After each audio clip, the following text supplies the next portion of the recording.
Landslide हुआ है। तो अब इस वक्त ये बड़ी खबर आ रही है माता वैष्णो देवी भवन मार्ग पर लैंडस्लाइड को लेकर। हालांकि लगातार बिगड़ते हालात के बीच में वहां पर स्थिति का लगातार मुआयना भी किया जा रहा था और माता वैष्णो देवी भवन मार्ग पर जिस तरीके से यात्री सफर करते हैं उनकी सुरक्षा को देखते हुए भी वहां पर स्थिति का जायजा लिया जा रहा था। लेकिन अब ये तस्वीर भी सामने आ रही है भवन मार्ग पर लैंडस्लाइड को लेकर। ये तस्वीर कटरा के माता वैष्णो देवी भवन मार्ग पर हुई लैंडस्लाइड की ही तस्वीर आपको हम दिखा रहे हैं, जहां इन तस्वीरों के जरिए अंदाजा लगाइए कि लैंडस्लाइड की वजह से इस पूरे रूट पर किस तरीके से नुकसान पहुंचा है और लैंडस्लाइड की वजह से ही इसी जगह पर राहत बचाव कार्य भी अब शुरू हो चुका है। ये खबर इस वक्त इन तस्वीरों के जरिए आप अंदाजा लगाइए कि किस तरीके से माता वैष्णो देवी भवन मार्ग की तरफ जाने का ये जो पूरा रास्ता है वहां पर हुई लैंडस्लाइड की ये तस्वीर सामने आ रही है। कटरा के पंछी हेलीपैड के पास लैंडस्लाइड हुआ है।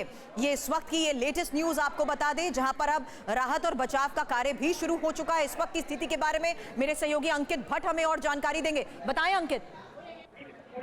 देखिए ये यात्रा का ट्रैक है पंछी हेलीपैड के पास, हेमकोटी मार्ग इसे बोला जाता है और इसी यात्रा ट्रैक के पास जो है वो लैंडस्लाइड हुआ है। जो सूत्र है वो बता रहे हैं कि 3 से 4 यात्री जो है वो फंसे हुए हैं और वहीं जो साइन बोर्ड की तरफ से राहत बचाव कार्य जो है वो शुरू किया गया। जो जानकारी मिल रही है उसके मुताबिक जो बारिश है वो लगातार ट्रैक पर हो रही थी और अचानक से लैंडस्लाइड के कारण जो है वहां पर जो लैंडस्लाइड है ट्रैक के ऊपर लैंडस्लाइड आती है और ये बताया जा रहा है कि 3 से 4 यात्री जो है इस लैंडस्लाइड में फंसे हुए हैं, जिसके लिए लगातार जो रेस्क्यू ऑपरेशन है वो अब साइन बोर्ड की तरफ से शुरू किया गया है। जी, लेकिन इस वक्त की स्थिति को देखते हुए क्या यात्रा को भी थोड़ी देर के लिए रोक दिया गया है अंकित? देखिए जो दूसरा ट्रैक है वहां से लगातार जो यात्रा है वो चल रही है, लेकिन ये अभी बताना जल्दबाजी होगा कि क्या यात्रा को रोक दिया गया है। लेकिन भारी लैंडस्लाइड जो है वो वहां पर हुई है।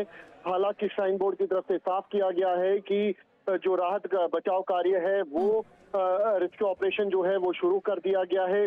जो जानकारी हमारे पास आ रही है उसके मुताबिक लगातार बारिश हो रही थी और अचानक से लैंडस्लाइड जो है वो वहां पर होता है और इसी बीच में 3 से 4 यात्री जो हमारे पास जानकारी सूत्रों के मुताबिक आ रही है उसके 3 से 4 जो यात्री हैं वो वहां पर। अब कैसे लोगों को यहां पर बचाने की कोशिश की जा रही है? 2 से 3 लोग अगर बताया जा रहा है कि इस लैंडस्लाइड की चपेट में आए हैं तो राहत बचाव काम शुरू हो चुका है।